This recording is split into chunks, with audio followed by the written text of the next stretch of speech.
তারিখ চাঁদপুরের হাইমচরে এমভি আল বাখেরা জাহাজে সাতজনকে হত্যা ও একজনকে গুরুতর জখমের ঘটনা ঘটে।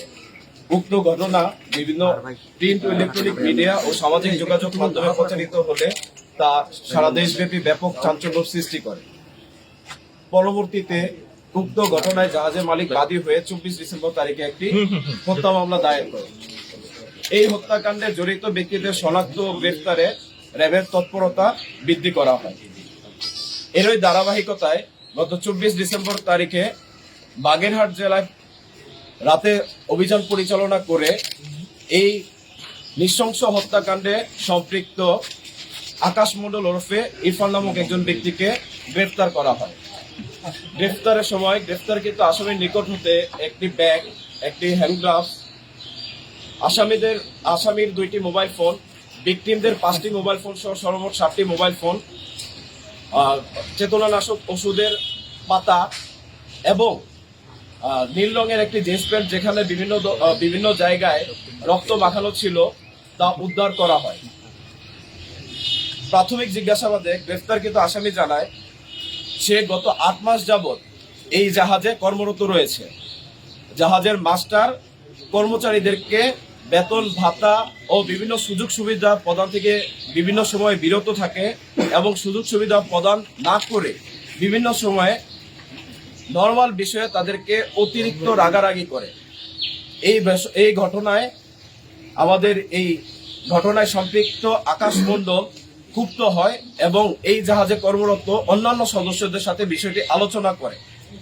তবে আসামি দেয়া তথ্য মতে এই জাহাজে কর্মরত অন্যান্য যে কোনো সদস্য যখন কোনো রকম তাদের অধিকার নিয়ে কথা বলতে চায় তাদেরকে কোনো ধরনের বিচার বিবেচনা না করেই জাহাজ থেকে বিতাড়িত করা হয়, এমনকি তাদের বেতন ভাতাও প্রদান করা হয় না। যার কারণে জাহাজে কর্মরত অন্যান্য সদস্যরা তার সাথে একমত পোষণ করে এই অন্যায়ের প্রতিবাদ করত না। এমত অবস্থায় গ্রেফতারকৃত আকাশ মণ্ডলের মধ্যে ক্ষোভের সৃষ্টি হয় এবং এই ক্ষোভ থেকেই সে পরিকল্পনা করে তার এই মাস্টারকে উচিত শিক্ষা দিবে। এই পরিকল্পনার অংশ হিসেবে আনুমানিক গত 18 ডিসেম্বর তারিখে তিনি 3টি পাতা ঘুমের ওষুধ ক্রয় করেন এবং নিজের হেফাজতে রেখে দেন। পরবর্তীতে 22 ডিসেম্বর তারিখে যখন এই জাহাজটি চট্টগ্রাম থেকে সিরাজগঞ্জের পথে রওনা হয় এবং চাঁদপুরের হাইমচর এলাকায় পৌঁছানোর পর জাহাজটি হাইমচরে নোঙর করা হয়। নোঙরকালীন সময়ে জাহাজে ভিকটিম যিনি বর্তমানে বেঁচে আছেন জুয়েল এবং এই আসামি আকাশ মণ্ডল ওরফে ইরফান, তারা দুইজন জাগ্রত অবস্থায় ছিল। দুপুরে খাবার খাওয়া শেষ করে যখন এই জাহাজের বাবুর্চি রানা রাতের খাবার রান্না করে তখন রাতের খাবারের তরকারিতে এই গ্রেফতারকৃত আসামি সে আমাদেরকে জানায় সে নিজে রান্নাঘরে প্রবেশ করে এবং 3 পাতা ঘুমের ওষুধ ওই তরকারির সাথে মিশ্রিত করে।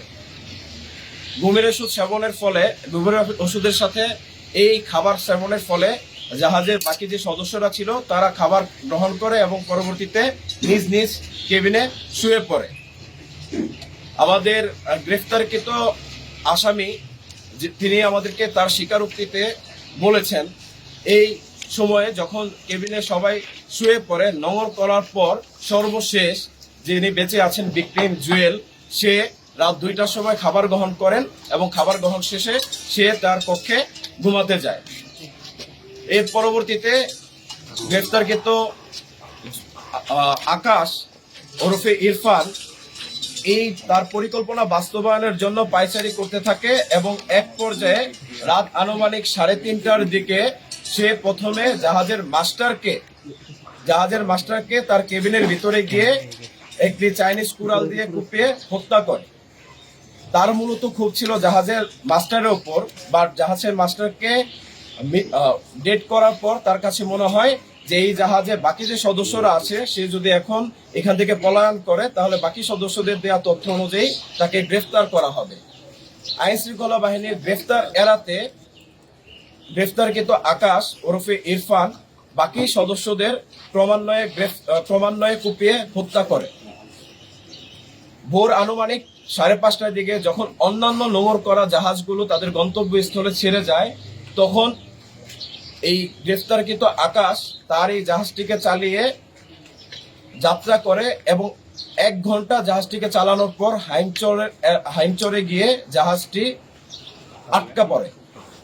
পরবর্তীতে একটি মাঝির নৌকার দ্বারা সে চরে গিয়ে অবস্থান করে এবং সেইখান থেকে আত্মগোপনে চলে যাওয়ার উদ্দেশ্যে বাগেরহাটে গমন করে। গ্রেফতারকৃত আসামির বিরুদ্ধে পরবর্তী আইনানুগ ব্যবস্থা গ্রহণ প্রক্রিয়াধীন রয়েছে।